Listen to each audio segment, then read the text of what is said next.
All right. Y'all remember your right-hand rule? This one?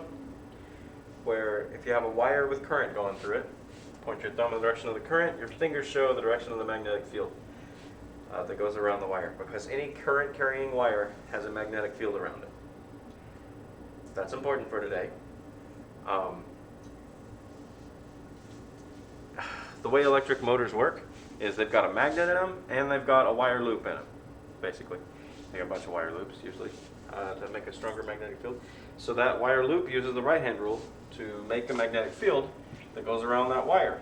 And in that loop, it makes a strong magnetic field through the center of that loop. They put a magnet in the electric motor so that the magnetic field created by the wires interacts with the magnetic field that's already there from that magnet, and that's what makes the motor spin. And the direction that that wire loop gets deflected is according to the left-hand rule, where this little piggy index finger is the magnetic field direction, this little piggy middle finger is the current direction, and this little piggy, your thumb, shows which way the magnetic force will go.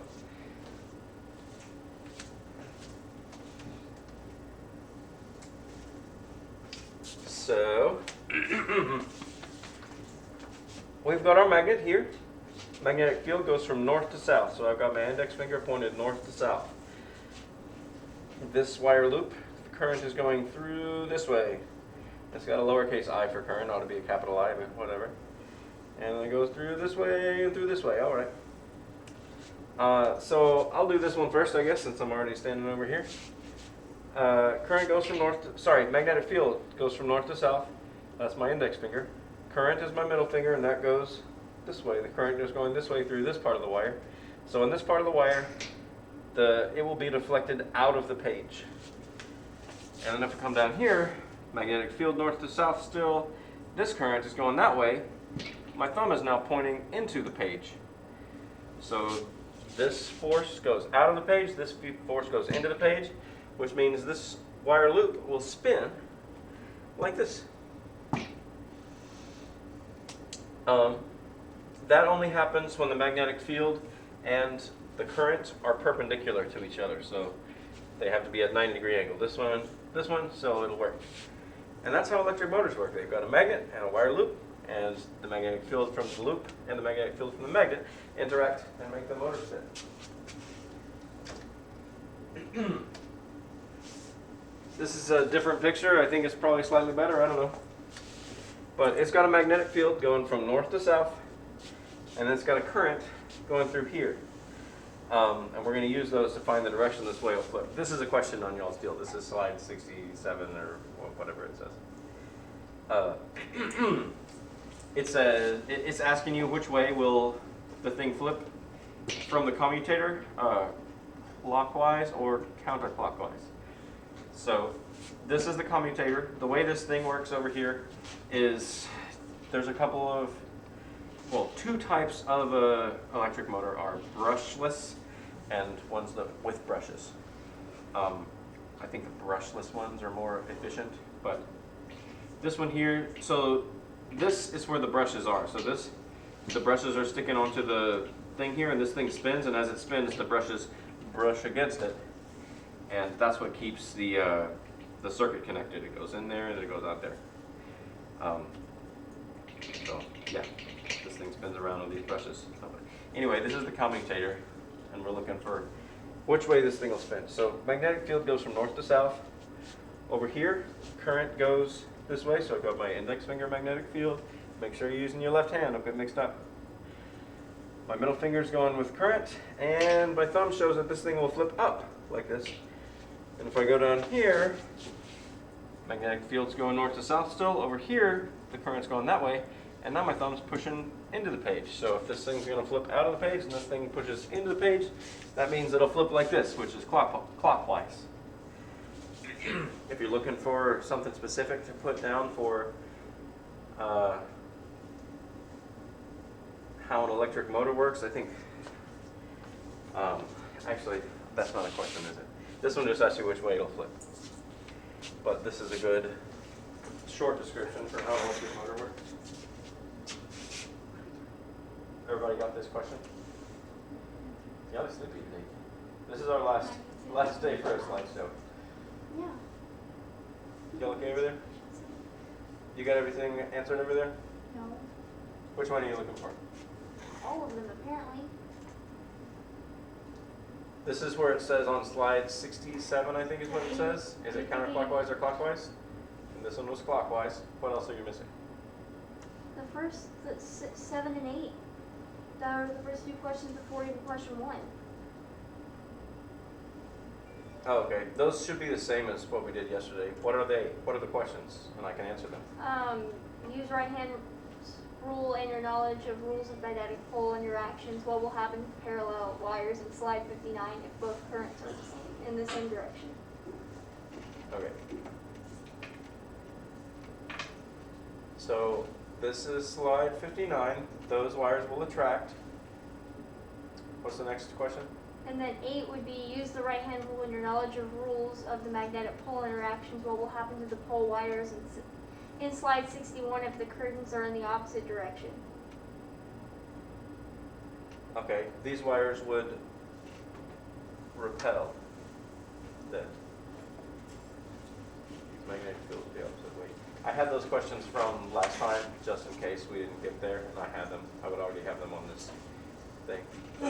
That'll be fine. Anything else? 1. What is that? In slide I don't know what the 67, numbers are. use You're your gonna have to read all knowledge the of questions. left-hand rule to answer which way the wire will loop. Show the spin when Yeah, the we just did current... that one. That one's clockwise. Okay.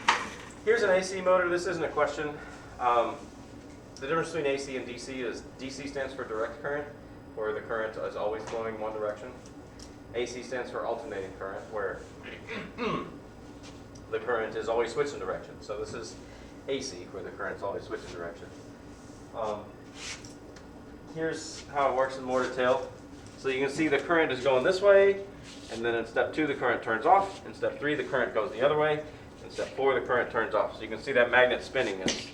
It's north on the bottom, south on top, and then it's sideways, and then it's south on the bottom and north on top. And each time it's doing that, when this current's going this way, south and south repel, north and north attract, or sorry, south and north attract.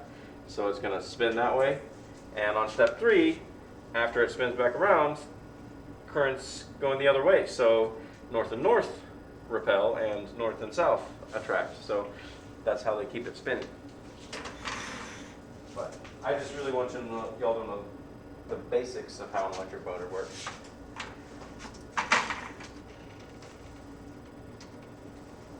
All right, I think this is a question. So I said this a little earlier when we were talking about the compasses. Earth's magnetic poles are backwards from Earth's geographic poles, which is confusing. So up here with Santa Claus at the North Pole, the North Geographic Pole, that's where the South Magnetic Pole is. And down here with the penguins at the South Geographic Pole, that's where the North Magnetic Pole is. So you just got to try to remember that they're backwards for some reason. And I don't really know why, but it is called magnetic declination. That's what the effect of them being backwards is. And keep in mind, magnetic field goes from north to south. You can see it's going out of north, and then this way, and then into south. And all these compasses point toward the South Magnetic Pole, which is located at the North Geographic Pole. And it's a little weird. And y'all get this question? This is a question, right? Okay. All right, here's another thing about the Earth's magnetic field. Earth's magnetic pole is moving.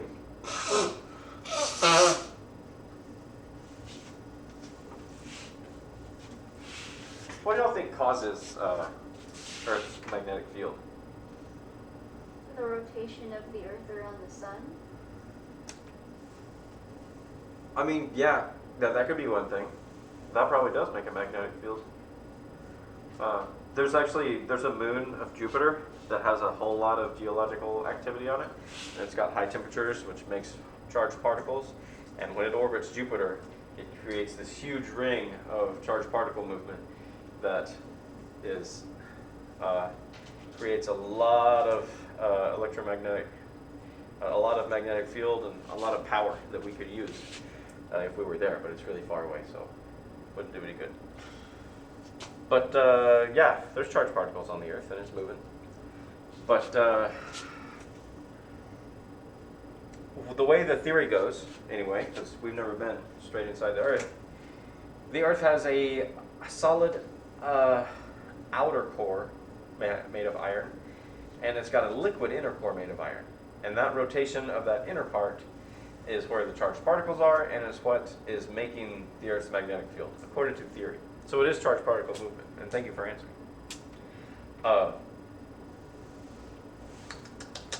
So one thing about what the Earth does, the Earth is on an axis that's tilted like this. Are you looking? It's tilted like this, and the Earth spins around it, but it doesn't spin just straight on that axis like that. When you spin a top, are y'all awake? Kimberly? No. Emmanuel? Emmanuel, wake up.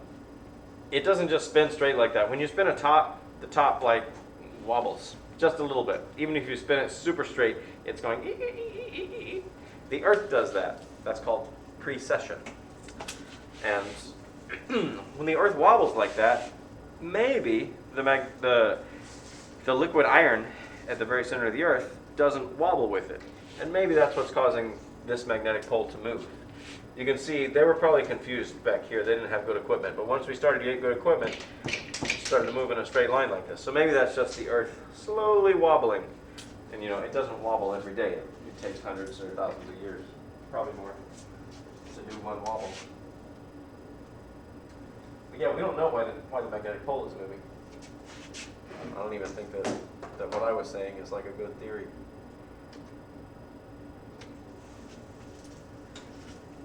So also, the Earth's magnetic field is weakening. And we don't know why this is happening either. Like maybe the core is, the Earth's core inside is slowing down, and maybe that's creating a less strong magnetic field. But we don't know. And it's kind of scary, because the Earth's magnetic field is very important for life on Earth. Yeah, that's about it. Don't forget, magnetic field is measured in Tesla with a capital T. Nikola Tesla studied electricity. You can't help but study both, since electric currents create magnetic fields.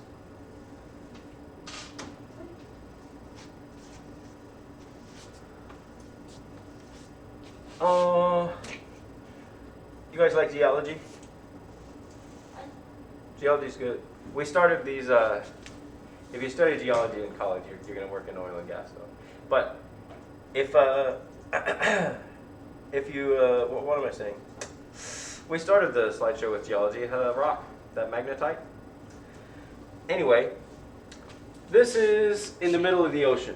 This is where this tectonic plate is moving away from this tectonic plate, and it's opening up, and the volcanoes, and it makes volcanoes because the pockets of magma come up, and there's a whole volcanic ridge right here. You see this?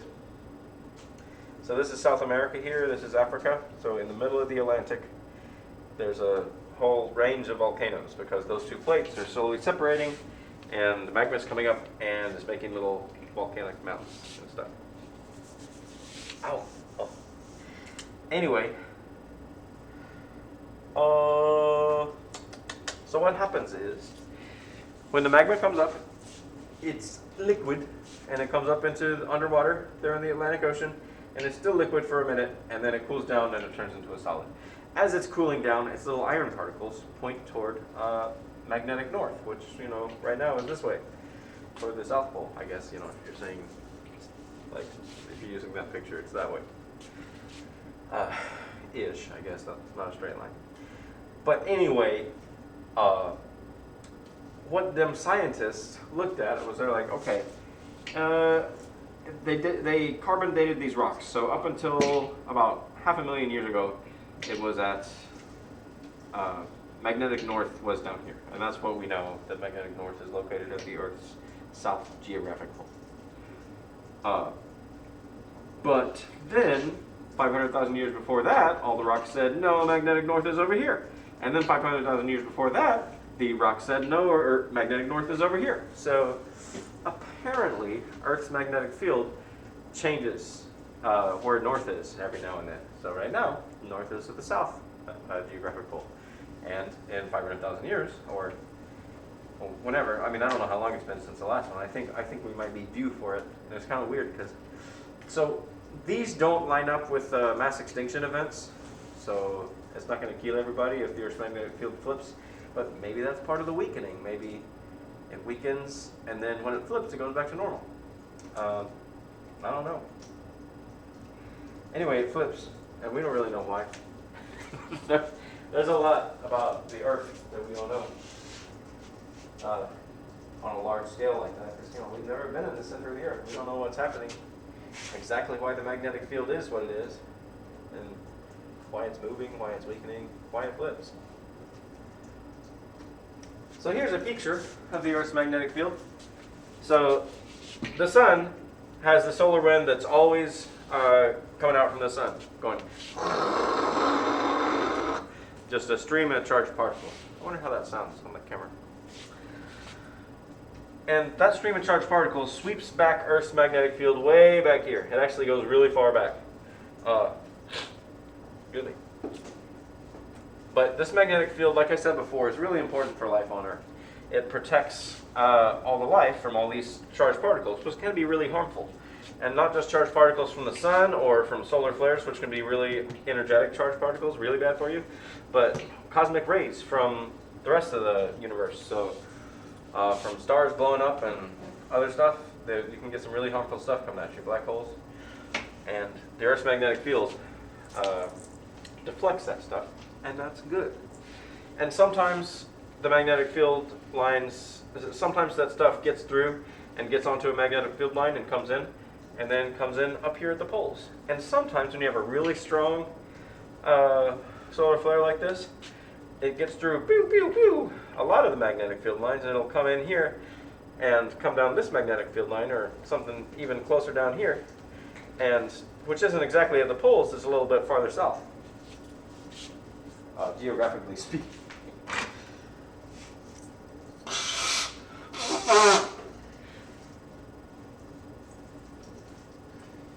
Anyway, we'll come back to that in a minute. So another effect of Earth's magnetic field is that it traps charged particles around it. You see this this shape right here? This is like a donut, and the Earth is the donut hole. See? Here's a cross section. Donut, donut hole. The name for that donut shape, just like a name for a three-dimensional circle, is a sphere. The name for this donut shape is a torus, T-O-R-U-S. Did you know that? Wow. Anyway, these belts of radiation are called the Van Allen belts. There's two of them. I got a picture of both of them on the next slide. And they trap charged particles. And people that make satellites and stuff got to be really careful about these, designing their spacecraft and being careful where they launch them and stuff, so that they avoid getting into these radiation belts, because they can be bad for their satellites. It'll mess up their electronics. So it's got two belts. Let's see, what I always get this mixed up. The electrons are in the outer belt, and apparently they rotate a different way from the protons. Both protons and electrons are in the inner belt. Yep, the Van Allen belt. That's the thing. Earth's magnetic field traps charged particles. It also deflects them. Sometimes it brings them into the atmosphere. Back to this slide. So,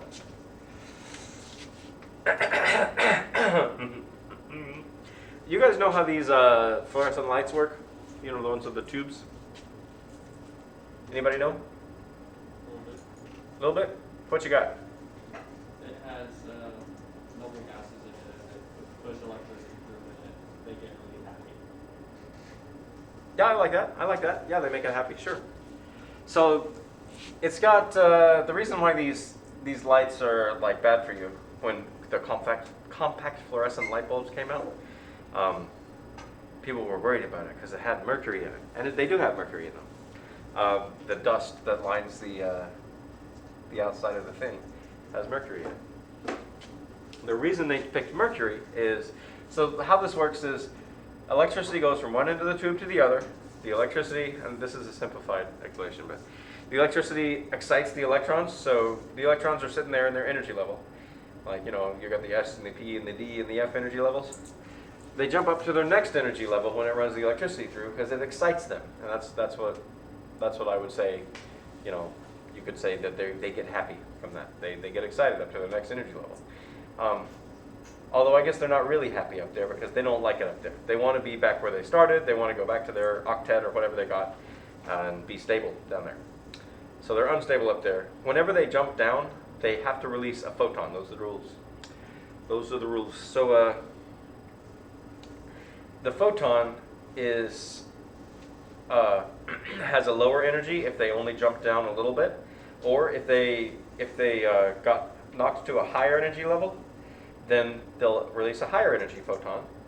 And according to what energy it is, it can be a different color of light. So it doesn't have to be visible light. It could be radio or infrared. Or if it's really energetic, it could be ultraviolet and X-ray and stuff. But if it's in the visible spectrum, which is only a very small part of the light spectrum, we'll talk about light later. On the spectrum from Roy G. Biv, red is the low energy, and blue and violet are the high energy. So if it only drops down a little bit after it gets excited, then it might emit a red photon. If it drops down a lot after it gets excited, it might emit a blue or violet photon. And that's what happens when you've got a big solar flare and it jumps through to all these inside magnetic field lines and it follows it down and it comes in not exactly at the poles. It hits the air of the Earth up there, and the air fluoresces like those fluorescent lights do. That's how you can say that. And depending on whether it's nitrogen or oxygen or whatever that they hit, the electrons go to different levels and it produces different colors based on what energy levels are available and what energy, how much the difference is between the energy level the electrons get excited to and to the one they fall back down to. And that's the northern lights, or aurora borealis. You got southern lights too, aurora australis. Australis? I don't know how I'm supposed to say that. But I'll give you all a minute to answer that last question about how northern lights work. Anybody miss a question and want me to go back?